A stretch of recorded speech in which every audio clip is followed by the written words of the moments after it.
Welcome back to the Fourth Way Podcast. Chapter 4 of Bernard Eller's The Simple Life. In, but not of. Earlier, we suggested that the Christian concept of the simple life cannot be equated directly with sheer rejection of the prevailing social order. We saw that neither Jesus' teachings nor his example could be forced into so simplistic a pattern. Yet certainly, both for Jesus and for us, the simple life does entail elements of a witness against the world and its ways. The matter will need to be made dialectical. It is this particular dialectic we propose to develop now. We already have noted some New Testament texts that deal with the subject, and we bring in some others. However, what is perhaps the best early Christian statement comes not out of the New Testament itself, but from a bit later in history, perhaps during the 2nd century. Even so, all the indications are that this text is a fair representation of the New Testament's own teachings. The document is a rare and little-noted fragment of an early Christian apology known as the Letter to Diognetus. Very little, if anything definite, can be said about who wrote it, when, where, or how, and we will use it then, not so much as the thought of a particular author, but more as an almost accidental peek into the culture of the early Christians and their practice of the simple life. Christians are not different from the rest of men in nationality, speech, or customs. They do not live in states of their own, nor do they use a special language, nor adopt a peculiar way of life. Whether fortune has given them a home in a Greek or foreign city, they follow local customs in the matter of dress, food, and way of life. Yet the character of the culture they reveal is marvelous, and it must be admitted unusual. They live, each in his native land, but as though they were not really at home there. They share in all duties like citizens, and suffer all hardships like strangers. Even foreign land is for them the fatherland, and every fatherland a foreign land. They marry like the rest of men and beget children, but they do not abandon the babies that are born. They share a common board, but not a common bed. In the flesh they are. They do not live according to the flesh. They dwell on earth, but they are citizens of heaven. They obey the laws that men make, but their lives are better than the laws. They love all men, but are persecuted by all. They are unknown, and yet they are condemned. They are put to death, yet are more alive than ever. They are paupers, but they make many rich. They lack all things, and yet in all things they abound. This passage is a beautiful example of dialectic, even if nothing else. The concluding line specifically, but also the tone of the whole, make it plain that the style of these Christians was a simple one. Their lives obviously were not centered upon material values. Regarding the relationship, then, between them and the society around them, it also is made plain that this style was obnoxious to those who observed it. They interpreted it as a threat to and a judgment against their own values. So much was this the case that we are told that the Christians actually were persecuted and killed in consequence. Nevertheless, and here comes the dialectic, it is also made clear that the Christian style was not purposely designed to irritate other people, or even willfully to demonstrate a difference and distance from them. Quite the contrary. We see these Christians making a deliberate effort to identify with the larger community. The entire first half of our passage points in this direction. The normative principle behind their action seems to be this: except where their allegiance to Christ clearly dictates otherwise, they feel a real obligation to be identified with the people and affiliated with the culture in which they find themselves. Nonconformity is not valued as an end in itself. The one end is that which we have been emphasizing all the way through: loyalty to Jesus Christ, and through him, to the kingdom of God. Obviously, at points this loyalty is going to show itself as nonconformity to the world. Yet even there, the loyalty rather than the nonconformity is the motive and goal of the action. Absolutely no value is given here to nonconformity apart from such an act of loyalty. Now, when the Christian, out of his loyalty to Jesus, does perform in a way that amounts to a rejection of the world's way, it is quite possible for the world, or at least some people in it, to see this as an expose of its own evil and consequently be motivated to a change of heart and of life. But it is God's business whether or not things do work out so. There's no evidence to suggest that Christian simplicity ever was meant as a strategy for protesting against the world or attempting to reform it. In a word, the validity of Christian simplicity is determined entirely by the good of that which it does conform, namely, the kingdom of God, rather than by the evil of that which it refuses to conform, even though God may choose to use that nonconformity as an injunction against evil. Or to put it again in the terms that form the true basis of our thought, set your mind on God's kingdom before everything else, and all the rest, including the condemnation and possible reformation of the world, will come to you as well. From this analysis, it should become apparent how different is the economy of Christian simplicity from the superficially similar simplicity of the contemporary counterculture. That movement, it seems quite apparent, is motivated almost exclusively by reaction, rebellion, protest, defiance against society, a society deemed to be essentially evil. Completely contrary to what we found in the Diognetus description, there now appears a conscious effort to discover and invent arbitrary symbols that can express and dramatize the stance of distancing and rejection. Whereas these early Christians were seeking out opportunities, Christianly permissible opportunities, for expressing their identity with their fellows of the larger society, the counterculture seeks out opportunities for expressing dissociation and contempt. Nonconformity is promoted as a good in and for itself.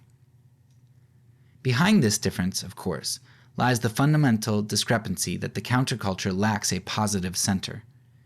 Because it has nothing integral or true upon which to focus in the positive, it has to orient itself simply as protest against the negative. And as much of a positive witness as the counterculture can muster is the questionable assertion that simplicity is more sensuously satisfying than luxury is. It needs to be said that the counterculture's rebellion toward simplicity does have sociological significance, and perhaps even a contribution to make in exposing the deep sickness of our sensate, materialistic, technique-dominated society. But how disastrous it would be to confuse this symptom of sickness with, or equate it to that Christian simplicity which is the cure of sickness, and that because it points to and is controlled by the one who is himself the great physician. A second passage from Diognetus leads us into a theological analysis of the simplicity that the first passage described. In a word, what the soul is to the body, Christians are to the world. The soul is distributed in every member of the body, and Christians are scattered in every city in the world. So Christians live in the world, but they are not of the world. The soul which is guarded in the visible body is not itself visible. And so Christians who are in the world are known, but their worship remains unseen. The flesh hates, and the soul acts like an unjust aggressor, because it is forbidden to indulge in pleasures. The world hates Christians, not that they have done it wrong, but because they oppose its pleasures. The soul loves the body and its members in spite of the hatred. So Christians love those who hate them. The soul is locked up in the body, yet it holds the body together. And so Christians are held in the world as in prison, yet it is they who hold the world together. Now admittedly, this author's doctrine of the soul is wide open to criticism, both on biblical grounds and on the grounds of modern psychology and anthropology. However, because neither he nor we have any interest in discussing the soul as such, this need present no difficulty. Our one concern will be to grasp his picture in order to understand what he is talking about, the Christian's relationship to the world. He does not envisage the soul, as many of us may, as an ethereal blob hidden somewhere within an individual. For him, the soul is an invisible, insubstantial body congruent with and contained within the person's material body. Further, the soul is by nature good and manifests a concern for the virtue and welfare of the person as a whole, whereas the physical body is interested only in its own sensual pleasure. As before, the author's prime concern is to establish the dialectic character of the relationship he is exploring. He achieves his most succinct statement of it, perhaps, in the sentence, "So Christians live in the world, but they are not of the world. He did not invent this idea, although he may have been the first to put it just this tersely. But in the Gospel of John, Jesus' high priestly prayer for his disciples includes each of the elements we have found here in Diognetus. But now I am coming to you, and I speak these things in the world, so that they may have my joy made complete in themselves. I have given them your word, and the world has hated them because they do not belong to the world, just as I do not belong to the world. I am not asking you to take them out of the world, but I ask you to protect them from the evil one. They do not belong to the world, just as I do not belong to the world. Sanctify them as the truth. Your word is truth. As you have sent me into the world, so I have sent them into the world. This passage can help in interpreting and elaborating what the Diognetus author has said. He pointed us in the direction of giving the in-the-world pole of the dialectic proper attention, along with the not-of-the-world pole.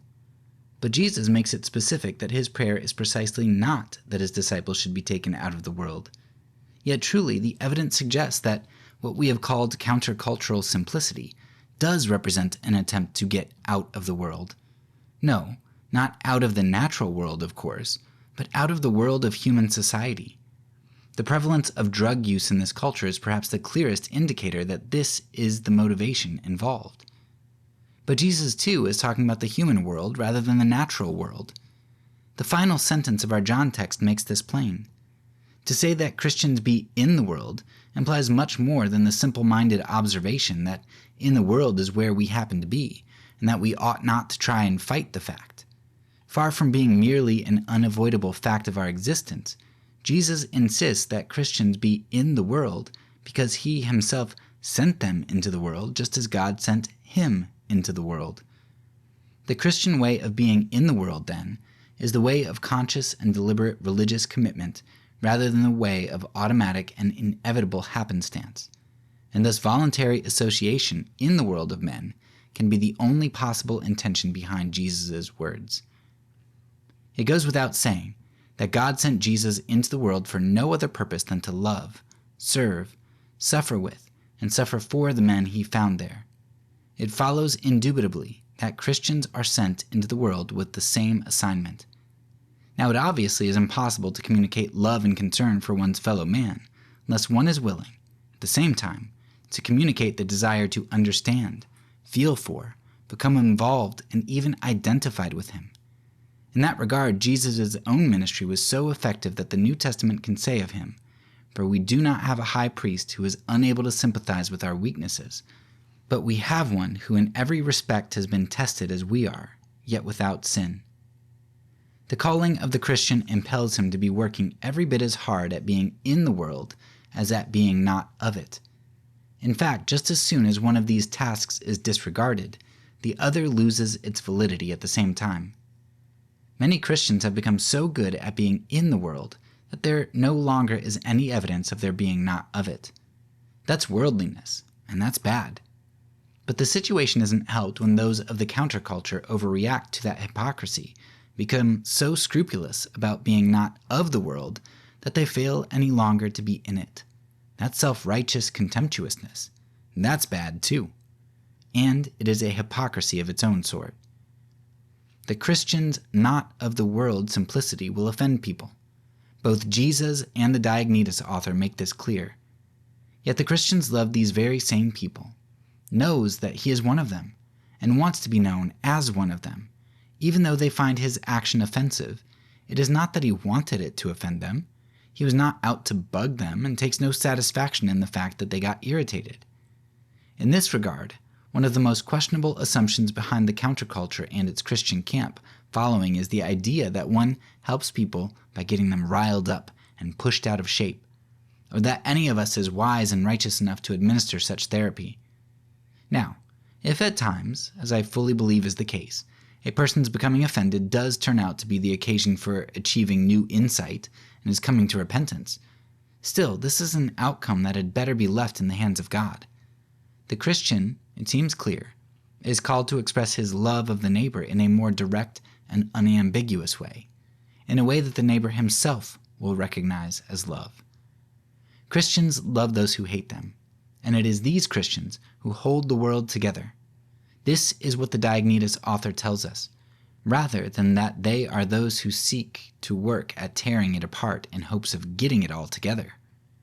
And so Christian simplicity must at all times be dialectical, and if its practitioner is to be in the world even while not of it, he must find the way to differ from the world without telling it to go to hell at the same time. Like I said in the last chapter, this chapter, along with the last one, are, I think, my two favorite chapters in this work from Eller. And in this chapter in particular, because he quotes from one of my favorite pieces, which is the letter to Diognetus. And in this chapter, Eller is continuing from his last thought, and he's addressing something that always makes me a little bit wary, which is the idea that the heart is what matters. And like, in a sense, I know that that's true, but that's used for so many types of injustices. I mean well, I'm doing this for the greater good. I'm doing this for their good. And a lot of times people can say that in their heart they're doing a bad thing, a harmful, a hurtful thing, but they're doing it for good. And so I see it used as an excuse a lot. But Eller continues to emphasize the fact that he is working with a dialectic here, which just means that he's dealing with two kind of polar sorts of ideas. And if you just go with one, you're going to get a backlash and you're going to be like, whoa, that's a little much. But if you go completely the other way, people are going to feel that as well. And so there's this tension between these two truths that hold together as true. G.K. Chesterton, in his book Orthodoxy, I think gives some really great examples of what might be considered dialectics of sorts. He talks about Christian virtues and how, whereas a lot of times the world will try to neuter virtues or, discard one aspect of a virtue, he's like, Christianity, it takes both virtues and takes them to the extreme. So it takes both poles and takes them to the extreme. So, for example, you talk about something like courage.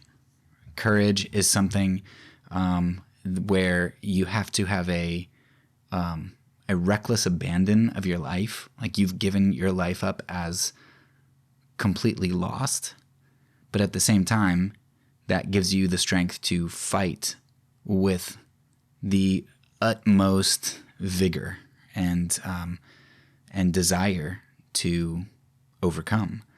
It's kind of, well, if you've given your life up, why are you fighting so hard, right? You've got these two seemingly extreme opposites, but when you put them together, you get the strongest virtue. And Chesterton gives some great examples. I think grace is one of those things where it's like, I can view myself as a sinner to just like the utmost extent, recognizing how far I've deviated from God's purpose and desire, but at the same time, like my worth and my value. So Chesterton, highly recommend his book Orthodoxy, and you can see kind of these dialectical ideas. But that's what Eller's doing, and so when he's talking about the importance of the heart, I know that behind that, Eller has told me he's not just swinging to one pole. Like, this is going to be balanced with the other things that he says. So you got to keep that in mind when you're reading any part of Eller here, that there are these two poles you need to have in tension. So, yeah, in this one he goes through the letter to Diognetus and just shows that, Christian simplicity, right? A lot of people are going to say, well, what, do you want me to be like the Amish? Well, maybe. Maybe that would be a good thing for you. Maybe like the rich young ruler, that's what your heart needs. But also somebody might say, well, now I'm excused. Eller excuses me to now basically live how I want because riches are not a sign of not living simply. And so that's not at all what Eller's saying. He's saying, look at the Christians. They're so different, like looking at the letter to Diognetus, they're so different from the people around them, yet at the same time, they're not seeking to be different, right? They don't accentuate their differences.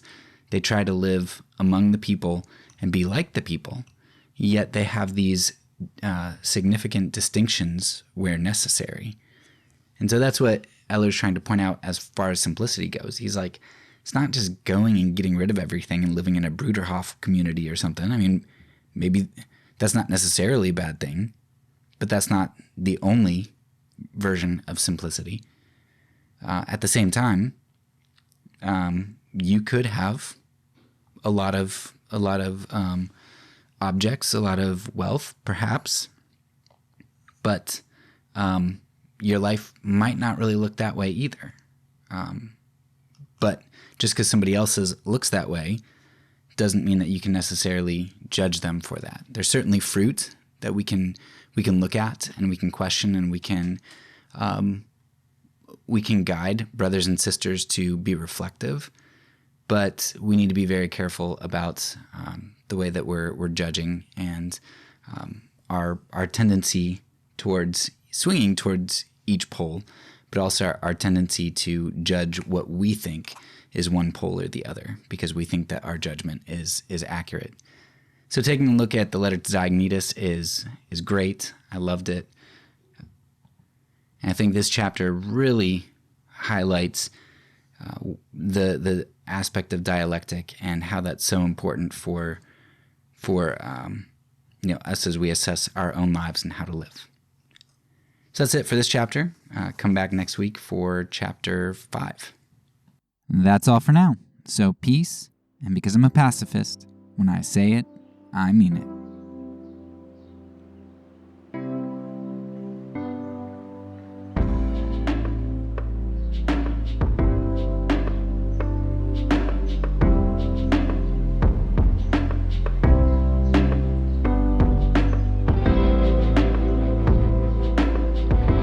This podcast is a part of the Kingdom Outpost Network.